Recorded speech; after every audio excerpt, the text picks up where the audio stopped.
चलो। Welcome back students to the part 3 of our chapter 1 lecture series।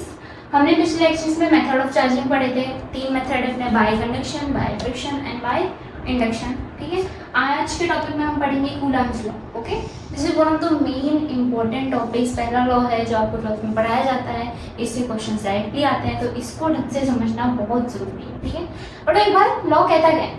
According to Coulomb's law, the force between two charges is directly proportional to the magnitude of the charges and inversely proportional to the square of the distance between them। अच्छा, क्या कहना चाह रहे हैं? मान लो हमने दो charges रखे। अच्छा, अभी के लिए प्लस मान लेते हैं कुछ Q1 और प्लस एक और चार्ज मान लेते हैं कुछ Q।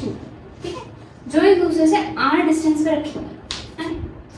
तो Coulomb's law कुछ नहीं बता रहा, हमें फोर्स बता रहा है कि एक दूसरे पे कितना फोर्स लगा रहे हैं, ये तुम्हें बता रहा है। ठीक है, अच्छा इतना तो हमें पता है कि फोर्स जो भी लगेगी तो रिपल्सिव। क्यों लगी फोर्स है नहीं, जैसे भी फोर्स लगेगी वो लगेगी तो कैसी? रिपल्सिव लगेगी, है ना।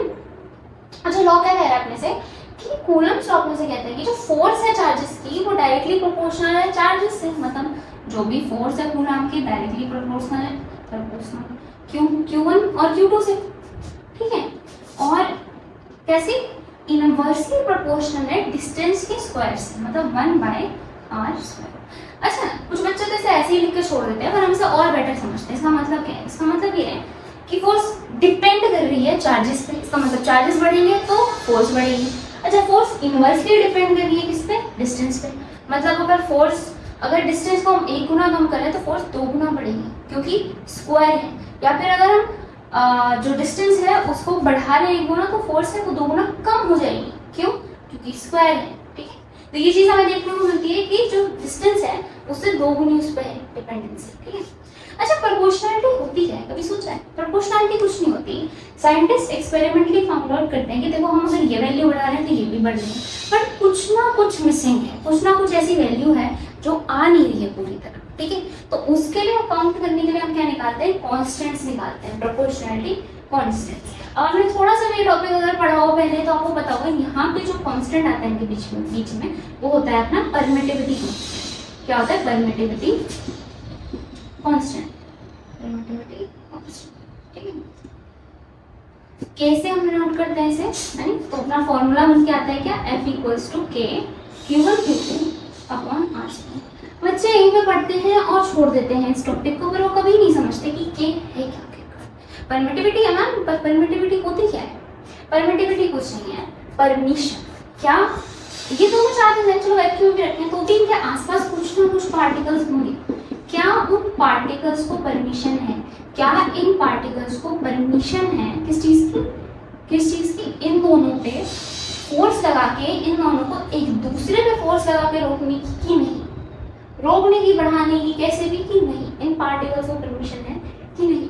वही क्या है? अपनी परमिटिविटी है। ठीक है, परमिटिविटी की वैल्यू हमारी दो होती है, एक तो 1/4πε0। ठीक है, जहाँ पे ε0 जो है one of the main important things, ε0 क्या है? अपना परमिटिविटी ऑफ फ्री स्पेस। मतलब जब वैक्यूम में रखे हैं चार्जेस तब कितनी इसकी परमिटिविटी होगी?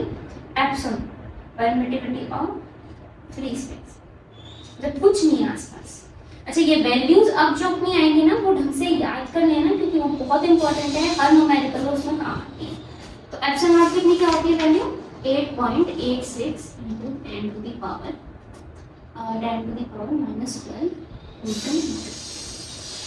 ठीक है, कितनी आ गई?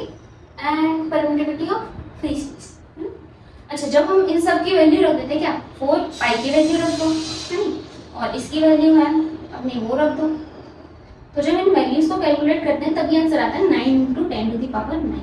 अच्छा, ये ध्यान रखना, 9 × 10⁻⁹ कब रखेंगे? जब अपने को वैक्यूम में रखे हुए चार्जेस थे, है नहीं, वरना अपना एक और नया टॉपिक आता है डाइलेक्ट्रिक, जो हम अगले लेक्चर में पढ़ेंगे। अभी तक यहाँ पे कोई भी डाउट हो तो लेक्चर्स में कमेंट सेक्शन में पूछना, आई विल श्योरली रिप्लाई। ठीक है, एंड इसके साथ यहाँ पे टॉपिक अपन एंड करते हैं, यानी अगले लेक्चर में हम पढ़ेंगे डाइलेक्ट्रिक के इफेक्ट्स एंड कुछ न्यूमेरिकल्स इन टॉपिक्स पे। ठीक है, अंटिल देन बाय बाय।